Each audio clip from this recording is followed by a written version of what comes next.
시작. 여호와 하나님이 그 사람을 이끌어 에덴 동산에 두어 그것을 경작하며 지키게 하시고 여호와 하나님이 그 사람에게 명하여 이르시되 동산 각종 나무의 열매는 내가 임의로 먹되. 네, 17절입니다. 선악을 알게 하는 나무의 열매는 먹지 말라. 내가 먹는 날에는 반드시 죽으리라 하시니라. 아멘. 네, 학예 봉사 수련을 앞두고 다시금 저희 1, 2부 연합 예배로 드리고 있습니다. 한 번 더 옆에 있는 분들 인사할까요? 얼굴만 봐도 행복합니다라고 세 분 이상 인사하겠습니다. 얼굴만 봐도 행복합니다. 네. 한 주간 치열하게 각자의 자리에서 사시다가 예배에 오신 모든 분들 너무나도 환영하고 축복합니다. 저는 그 아주 먼 옛날이라는 주제로 창세기에 녹아있는 하나님의 사랑에 대해서 이렇게 설교를 하고 있습니다. 창세기의 그 창조 기사들이 이제 적혀져 있는데 이것은 과학적인 설명을 위한 어떤 기사가 아닌 창조의 의미를 묻는 것이라고 지난번에 말씀을 드렸습니다. 그 가운데 하나님께서 창조주의심을 선언하시는 것에 우리는 주목해야 합니다. 인간과 만물을 지으신 하나님께서 무엇이라고 말씀하셨죠? 인간과 만물을 지으신 하나님께서 심히 좋았더라라고 말씀하시며 모든 것이 남김없이 선하더라라고 말씀하셨습니다. 특별히 하나님의 형상대로 지음받은 우리다라고 이야기를 하면서 우리 스스로를 존귀 여겨야 하고 또 이웃을 존귀 여기는 그러한 삶을 살아가야 한다라고 지난 시간 나눴습니다. 그래서 나를 소중히 여기는 것에 대한 피드백이 좀 있었는데요.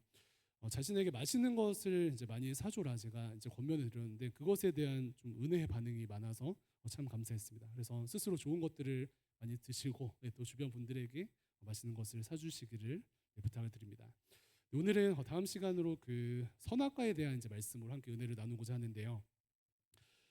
이제 인류의 죄가 들어왔다라고 저희가 이렇게 진단을 하면서 죄의 출발이 어딘가 생각할 때에 바로 선악과의 열매를 먹음으로 인간의 죄가 시작된 것을 우리는 말씀을 통해서 알 수가 있습니다. 하나님께서 아담과 화목한 시절을 이제 보내시다가 한 가지 말씀을 하시는데요. 16절, 17절 다시 띄워주시면요. 16절, 17절에 여호와 하나님이 그 사람에게 명하여 이르시되 동산 각종 나무의 열매는 내가 임의로 먹되 17절입니다. 선악을 알게 하는 나무의 열매는 먹지 말라. 내가 먹는 날에는 반드시 죽으리라 하시니라 라고 말씀하셨습니다. 선악을 알게 하는 나무의 열매는 먹지 말라. 내가 먹는 날에는 반드시 죽으리라 라고 하나님께서 말씀하셨어요. 그런데 뱀이 엄청난 왜곡과 함께 하와를 유혹하였습니다. 무엇으로 유혹하죠? 하나님께서 먹지 말라고 하였냐? 먹으면 죽는다고 하였냐? 먹어도 죽지 아니한다 라고 왜곡을 하고요. 오히려 먹으면 하나님과 같이 된다라는 유혹을 합니다. 그래서 아담과 하와는 선악과 열매를 먹습니다. 그리고 죄가 들어옵니다. 죄가 들어오고 나서 살아계신 창조주 되신 하나님과 단절되고 죄가 들어와서 우리 안에 수치와 분노와 살인이 임하게 됩니다. 죄라는 것인데 우리는 이제 죄라는 단어가 굉장히 불편한 시대를 살고 있습니다. 그래서 선악과를 생각할 때 많은 청년들이 이렇게 저한테 질문을 하기를 왜 하나님께서 굳이 선악과를 두셔서 그것도 동산 중앙에 두셔서 죄 가운데 인간들이 사망의 길로 가게 하시는가라는 질문을 합니다. 쉽게 말해서 선악과를 두신 하나님께서 인간을 사랑하시는가요? 라는 질문입니다. 뱀이 시험하는 것은 마찬가지죠. 하나님께서는 사랑과 자유가 충만하지 아니하신 억압과 불편함이 있으신 존재인 것을 인간에게 이야기하는 것이에요. 그런데 자세히 살펴보면은 선악과를 먹지 말라는 출발부터 하나님의 사랑이 충만하게 드러나거든요. 핵심은 이것입니다. 선악을 알게 하는 나무의 열매 말고는 마음대로 먹어라. 선악을 알게 하는 나무의 열매 말고는 마음대로 먹어라 라고 말씀하시며 자유를 주심으로 당신의 하나님의 사랑을 증명하십니다. 16절과 17절 이제 읽었었는데 세 번역을 한번 좀 볼게요. 16절 17절을 세 번역으로 이렇게 기록합니다. 주 하나님이 사람에게 명하셨다. 동산에 있는 모든 나무의 열매는 내가 먹고 싶은 대로 먹어라. 그러나 선과 악을 알게 하는 나무의 열매만은 먹어서는 안 된다. 그것을 먹는 날에는 너는 반드시 죽는다. 네, 세 번역과 이제 비교를 하는데 개역개정에서는 임의로 먹으라라고 이야기를 하고요. 새 번역에서는 모든 나무의 열매는 너가 먹고 싶은 대로 먹어라라고 말씀합니다. 그런데 선악과의 열매만은 안 된다라고 선을 그으시는 것이죠. 그래서 우리는 우리의 삶 가운데 작게 보아야 할 것은 사실 좀 작게 보고 크게 보아야 할 것은 크게 보아야 하는 것인데 사단마귀는 이것을 교묘하게 뒤바꾸죠. 네.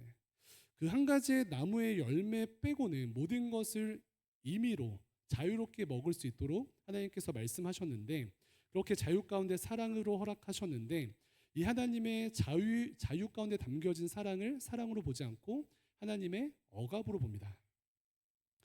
한 가지를 뺀 나머지를 먹을 수 있다는 사랑과 자유 그리고 은혜 하나님으로 보아야 하는데 이 하나를 못 먹게 하는 하나님을 주목하는 것입니다. 그렇다면 이것은 어떤 심리적인 기분 탓이 아니라 죄의 문제라고 할 수 있습니다. 하나님을 신뢰하지 못하고 풍성히 주신 하나님을 오히려 악한 주인으로 보는 인간의 죄성입니다. 사랑하는 청년 여러분, 먼저는 자유 가운데 이렇게 담겨져 있는 하나님의 인격적인 사랑을 목도할 수 있는 모든 청년 성도들 되기를 주님의 이름으로 축복합니다. 네, 자유를 주는 것 가운데 이제 사랑이 녹아져 있는데 이게 저만 하여도 이제 사역을 할 때 청년들의 좀 자율성을 최대한 보장하려고 하는 것 같아요. 그래서 이제 질문을 할 때 어떻게 해라라고 하는 경우도 있기는 한데 대부분은 기도해보고 좋은 대로 해봐라고 하죠. 네. 둘 다 좋은데라는 말을 자주 합니다. 그래서 기도하면서 하나님 중심으로 서 있으면은 나머지는 마음대로 해봐라고 이제 이야기하는 저의 사랑의 표현입니다. 이것이 자유 가운데 이제 인격적으로 반응하신 하나님의 사랑을 볼 수 있는 것인데 주변에 짝사랑하는 사람이 혹시 최근에 있으십니까? 짝사랑하는 사람에게 이제 구애를 하고 있는 청년들 계셔요. 그 사람이 AI처럼 여러분을 그저 저스트 사랑하면 좋겠습니까? 설정값만 넣어두면은 아무런 조건과 이유 없이 그저 여러분을 사랑하고 혹은 그저 여러분께 사과하는 잘못했을 때 사과하는 그런 사랑을 하고 싶습니까? 아니면은 막 치열하게 마음도 전하고 이렇게 과정을 밟고 거절도 당하다가 결국 만나고요. 만나는데 자주 싸우기도 하는 그런 인격적인 상대가 좋으십니까? 전자가 좋으십니까? 아니죠. 네, 그래서 하나님께서 우리에게 자유의지를 주셨다는 것은 나를 사랑하신다는 완전하신 표현입니다. 그래서 먼저는 이 사실에 반응하면서 기쁨으로 하나님께서 우리에게 자유의지를 주신 은혜대로 인격적으로 자발적으로 하나님을 사랑하고 그 사랑 가운데 반응할 수 있는 모든 청년 성도들 되기를 주님의 이름으로 축복합니다. 그렇다면 하나님께서는 우리를 사랑하신다고 하는데 왜 선악과 나무를 세우시고 먹지 말라고 하셨을까요? 이것은 그저 금욕적 삶의 테스트를 하시는 것일까요? 아니면 우리를 억압하려고 괴롭히시는 것일까요? 오늘 크게 두 가지를 나누려고 하는데 선악과 나무를 세우심으로 특별히 동산 중앙에 세우심으로 하나님께서 스스로 나는 하나님이고 인간은 피조물임을 보이시고 두 번째로는 선악을 판단하는 것은 하나님 혼자만 하신다. 이 땅에 펼쳐진 모든 삶 속에서 선과 악을 판단하는 것은 인간이 하지 아니하고 하나님만이 하신다라는 것을 보이시는 이 두 가지를 위함입니다. 선악의 열매의 큰 두 가지 역할 무엇이라고요? 인간은 하나님이 아닌 피조물이다. 인간은 선악을 판단하는 존재가 아니다. 동산에 수많은 나무와 열매가 있습니다. 그런데 동산 중앙에 생명나무와 선악과 나무가 있습니다. 중앙에 있어요. 그런데 하나님께서 먹지 말라 한 열매가 동산 중앙에 있는 것을 아담과 하와는 계속해서 목도하면서 하나님의 창조주 되신 그리고 살아계신 하나님의 주인 되심을 기억하는 것입니다. 이것이 그 역할이에요. 우리가 잘 아는 창세기 39장에 그 요셉의 이야기 가운데 이러한 장면이 있습니다. 요셉이 이제 형들에게 고난을 당하고 팔려가서 바로의 신하 친위대장 이제 보디발의 집에서 열심히 일을 하죠. 그래서 열심히 정말 성실하게 일을 하고 멋진 하나님의 백성답게 또 청년 성도답게 하나님 나라를 이룹니다. 그런데 그의 아내가 이제 보디발의 아내가 멋있는 요셉을 꼬시려고 합니다. 그런데 요셉의 대답은요, 9절에 이렇게 기록되어져 있습니다. 띄워주시면 유혹하는 보디발의 아내 앞에 요셉의 고백이요.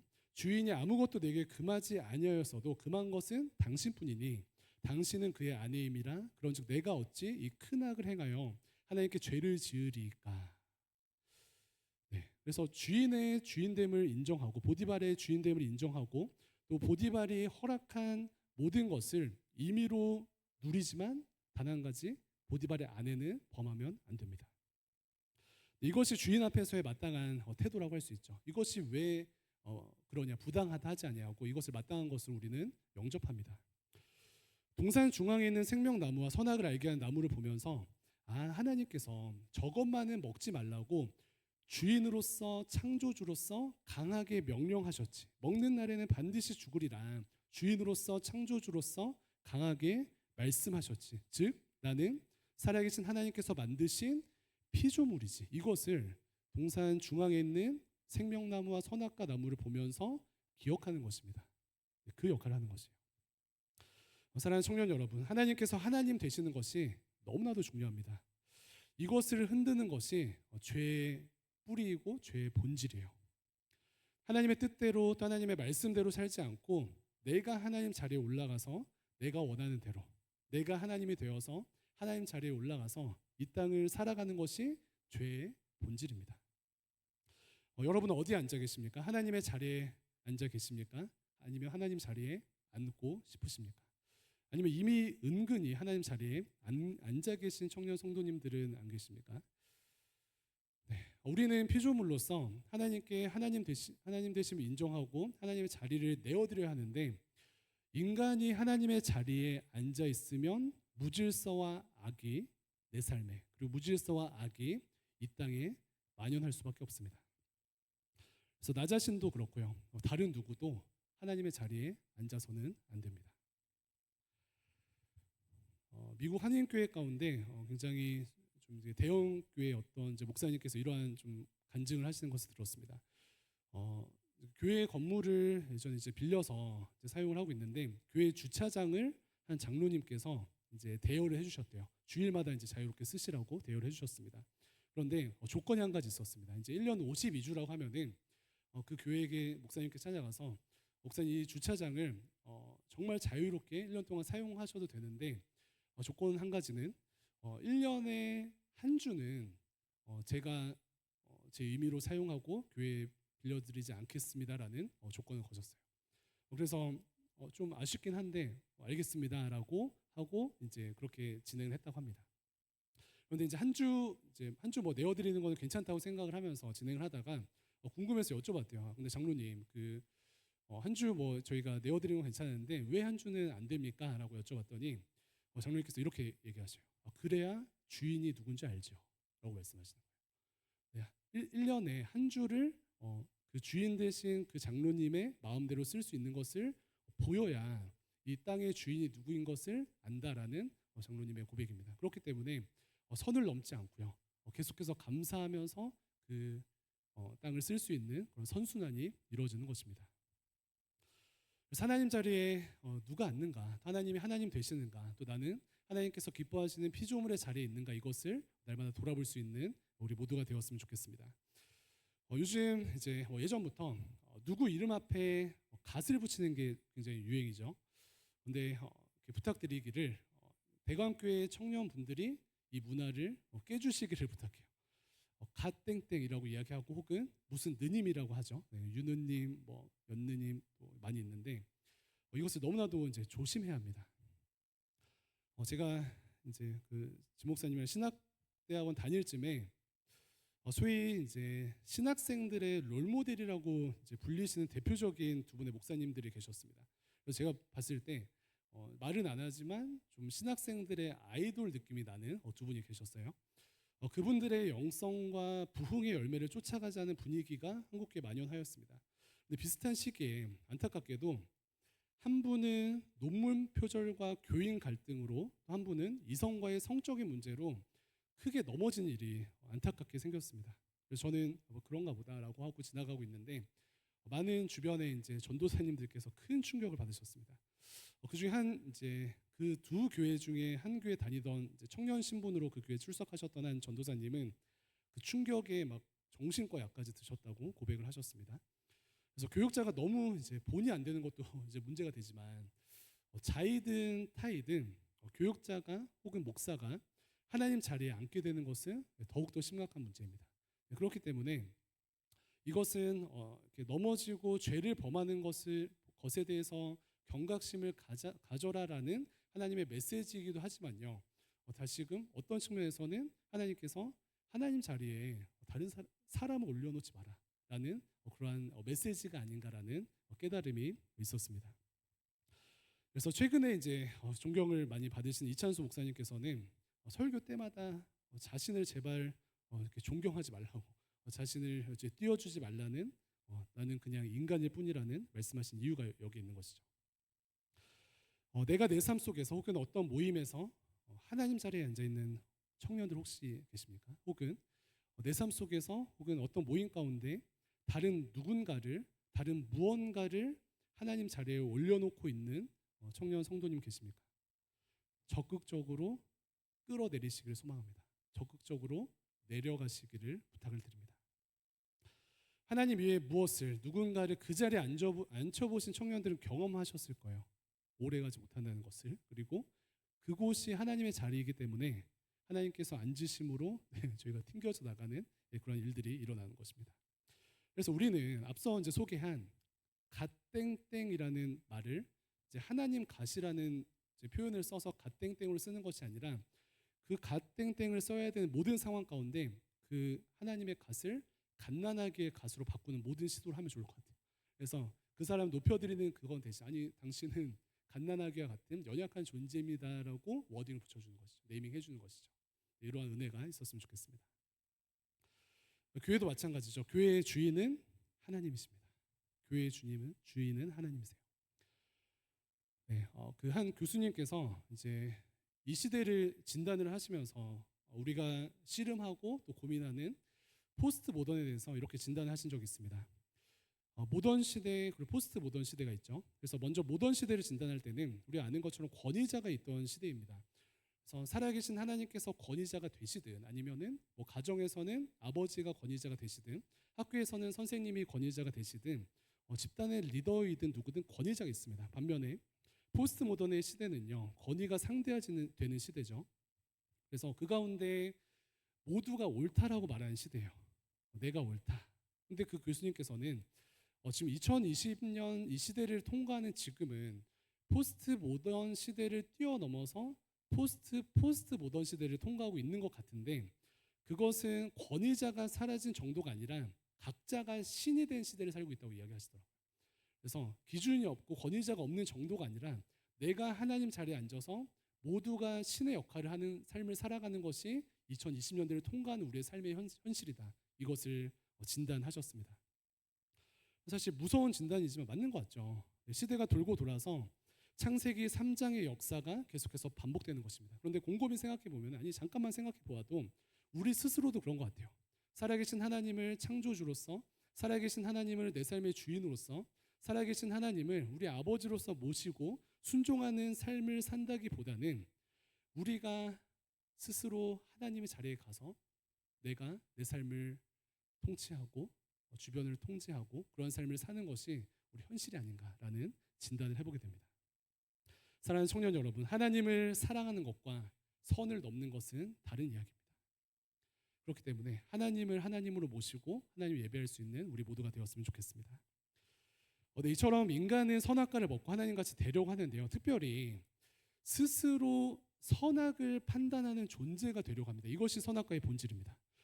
무엇이 선한지 무엇이 악한지는 살아계신 하나님만이 판단하시는 그런 영역인데, 말 그대로 인간 스스로 선하고 악한 것을 판단하려는 삶을 살게 된다는 것이요, 이것이 선악과의 열매입니다. 하나님이 하나님 되신다는 것은요, 선하다 악하다 이것을 판단하는 그 판단권을 하나님께 올려드리는 것입니다. 내가 그 판단 가운데 서는 것이 아니라 살아계신 하나님께서 유일한 판단자 되십니다. 유일한 주인 되십니다라고 고백하며 그 자리에서 내려오는 것입니다. 그렇다면 인간은요, 선과 악으로 판단하려고 하는 그 교만의 자리에서 내려와서 살아계신 하나님께 순종하고 이웃과 하나님을 사랑하는 존재로 살아가야 하는 것입니다. 네, 한 주간 삶을 돌아볼 때 어떠한 뉴스들이 있었습니까? 보면은 좋은 일들도 많고 올림픽으로 기쁜 일들도 많고 한데 사실 사건과 사고와 안타까운 일들이 참 많았죠. 그래서 수많은 갈등과 어려움들이 많았던 그런 한 주였는데 수많은 갈등과 어려움들의 중심에는요, 사실 선과 악을 판단하는 악이 깊이 있게 뿌리내려져 있습니다. 그래서 모든 사람들이 5천만 국민들이 다 내가 옳고 옳은 내가 이웃과 세상을 판단하다 보니 이렇게 된 것이에요. 이렇게 싸우는 것이에요. 정치 노선, 사상, 철학, 인류의 역사의 싸움은 다툼은 선악과의 죄로부터 시작됩니다. 그래서 안타까운 뉴스 중에 또 하나는 최근에 북한 이제 청년들이 총살당하는 일이 있었다고 하는데 이유를 좀 들어보니까 한국 드라마를 봐서 총살을 당했대요. 네, 슬프기도 했는데 너무 황당해서 며칠간 충격이 있었습니다. 그렇다면 이 북한 정권의 중심에는 고집과 아집과 이 폭력성이 있다고 할 수 있는데 무엇보다 내가 옳고 그름을 결정한다라는 이 교만이라는 것이 이러한 비정상적인 정부를 유지케 한다라고 생각합니다. 선악과를 먹은 열매가 이렇게 무섭습니다. 선악과를 먹고 나서 창세기 4장에서 아담의 아들 가인은 아벨을 죽입니다. 그 장면 다 알고 계시죠?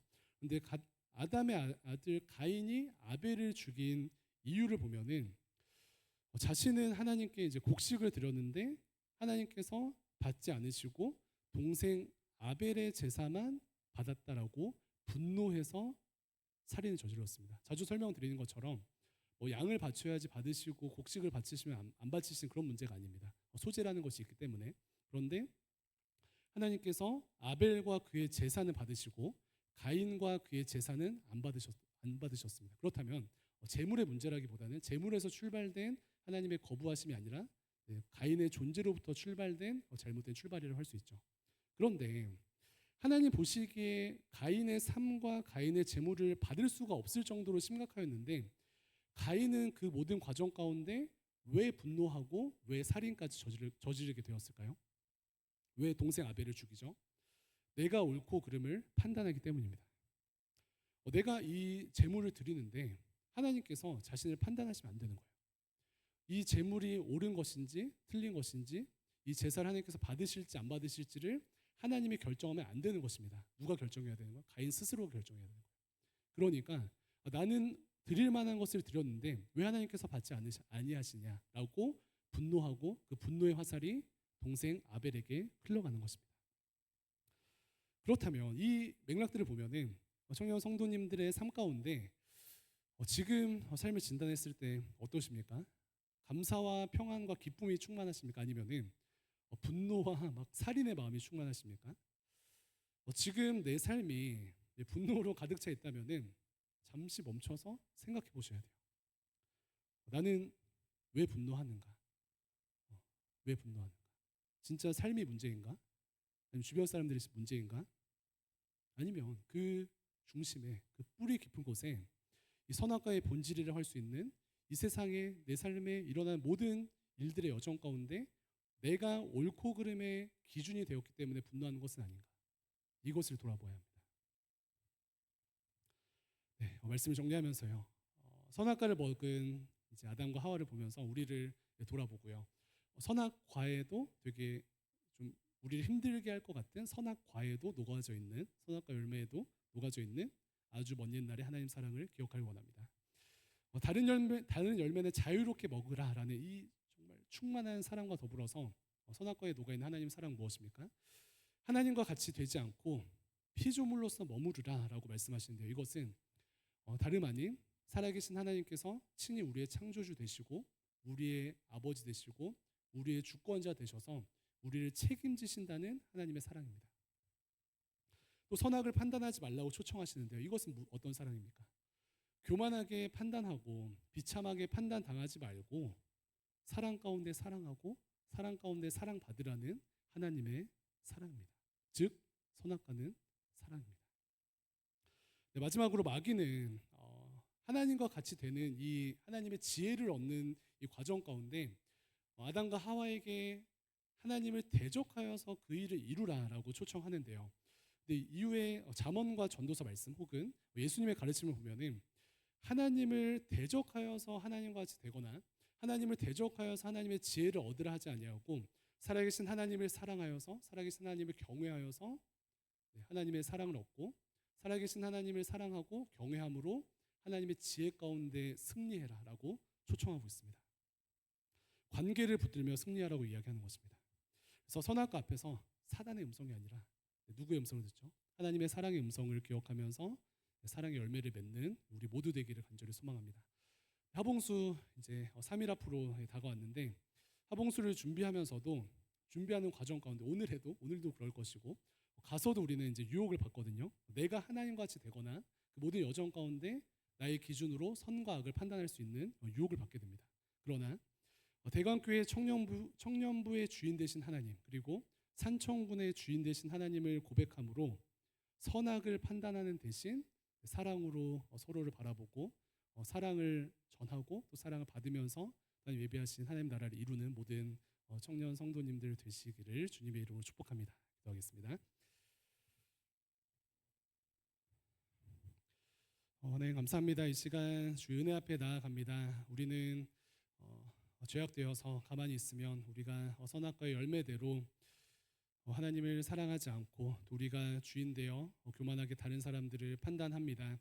하나님 이러한 삶의 여정들 가운데 은혜와 자비를 베푸시고 또 하나님의 하나님 되심이 또 하나님의 충만하신 사랑이 우리의 삶과 공동체와 산청 땅 가운데 남김없이 펼쳐질 수 있도록 은혜 베풀어 주시옵소서. 감사드리며 살아계신 예수님의 이름으로 기도합니다. 아멘. 네, 다 같이 자리에서 일어나